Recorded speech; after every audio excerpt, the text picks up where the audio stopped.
नमस्कार, न्यूज मंच देख रहे हैं आप और मैं हूं विशाल वैभव। खबर जो है महाराष्ट्र से है, जहां अखिलेश यादव महाराष्ट्र पहुंचे और वहां इंडिया महागठबंधन में जो है 12 सीटों की मांग कर दिया है। और उनका कहना है कि 2 विधायक हमारे पहले थे और इस बार 12 सीटों की उन्होंने मांग की है और कहा है कि हम जो है कम सीटों पर भी जो है अपने आप को मैनेज करते हैं। और साथ ही बीजेपी पर जो है बड़ा आरोप लगाया है और कहा है कि हरियाणा में जो है हारी हुई जगह पर बीजेपी सरकार बनाई है, तो जमकर भड़ास निकाला है बीजेपी पर। क्या कुछ कहा है सपा प्रमुख सह सांसद अखिलेश यादव ने, आपको छोड़ जाते हैं अखिलेश यादव के बयान के साथ। बने रहिए न्यूज मंच के साथ। न्यूज मंच के लिए गणेश कुमार विनोद के साथ विशाल वैभव, पटना। आप यहाँ पर आए हो, क्या कहेंगे? महाराष्ट्र भारतीय जनता पार्टी और महायुति गठबंधन ने महाराष्ट्र की जनता को महादुखी किया है और जो स्मारक और प्रतिमा में घपले घोटाले देखे, यहाँ पर जो मैंने सड़कें देखी हैं, महाराष्ट्र में भ्रष्टाचार नहीं महाभ्रष्टाचार चल रहा है। इन सब का जवाब इस बार जनता देने जा रही है। और महाराष्ट्र की सरकार, महायुति की सरकार, ये जनता के चुने हुए वोटों से सरकार नहीं बनी है। ये हथियाई हुई सरकार है।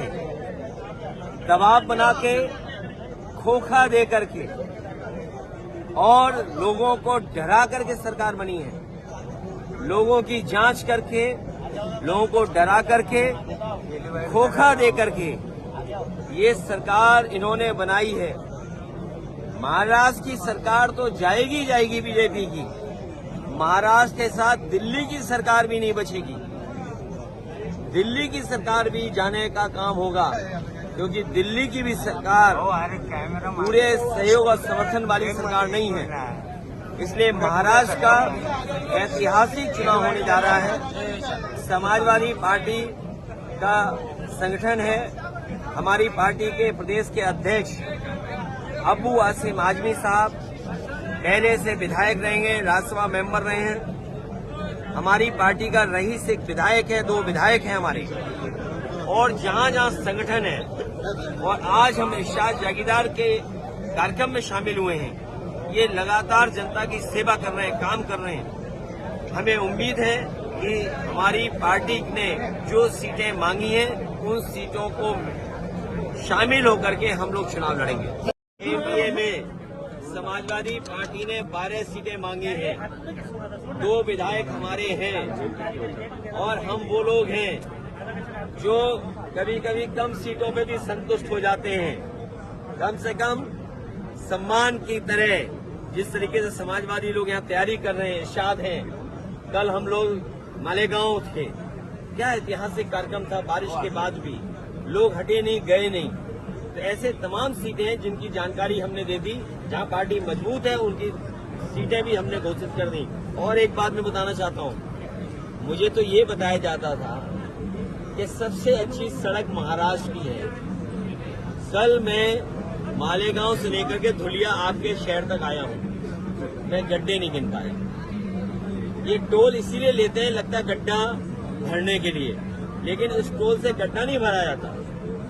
आपकी जेब से पैसा निकाल करके ये अपनी जेब में रख ले रहे हैं और इसका परिणाम ये है कि सड़कों पे गड्ढे हैं। हमारे यहाँ उत्तर प्रदेश में जो सड़कें बनी हैं उसमें आप हवाई जहाज उतार सकते हैं। और जिस समय समाजवादी लोगों ने सुकोई, मिराज और हरक्यूलिस सड़क पे उतारा था, उसी समय देश के प्रधानमंत्री जी, देश के सड़क मंत्री ने ये कहा था कि हम ऐसी 30 हाईवे बनाएंगे जिन पर हवाई जहाज उतर सकता है। बताओ, यहाँ के तो सड़क मंत्री हैं, क्या आपके धुले और मालेगांव के बीच में हवाई जहाज उतर सकता है? हरियाणा की गलती हमें नहीं दोहरानी है। हरियाणा में जो हारे हैं उन्हें गलती नहीं दोहरानी है। और क्योंकि भारतीय जनता पार्टी बहुत ही होशियार पार्टी है, हरियाणा हारी हुई जगह पर उन्होंने सरकार बना ली। इसलिए हम लोगों को सावधान रह करके और अपने वोट को बचा के भी रखना है, क्योंकि बीजेपी के लोग जानते हैं महाराष्ट्र की सरकार अगर नहीं बनी तो दिल्ली की सरकार चली जाएगी। और महाराष्ट्र की सरकार इसलिए नहीं बनेगी क्योंकि महाराष्ट्र में लोग रोजगार और नौकरी करते थे, महाराष्ट्र में लोगों को रोजगार और नौकरी मिलती थी। आज महाराष्ट्र के कारखाने यहाँ से छीन करके गुजरात भेजे जा रहे हैं। जो प्रतिमा लगी थी छत्रपति शिवाजी महाराज को न केवल महाराष्ट्र के लोग बल्कि पूरे देश के लोग उन्हें मानते हैं, पूजते हैं। हमारे उत्तर प्रदेश के लोग भी मानते हैं। सोचिए, उनके स्मारक में, उनकी प्रतिमा में ये घपले कर रहे हैं, तो महाराष्ट्र की जनता ये अपमान कभी स्वीकार नहीं करेगी। महाराष्ट्र की जनता इसको अपना सम्मान का चुनाव भी समझ रही है। आप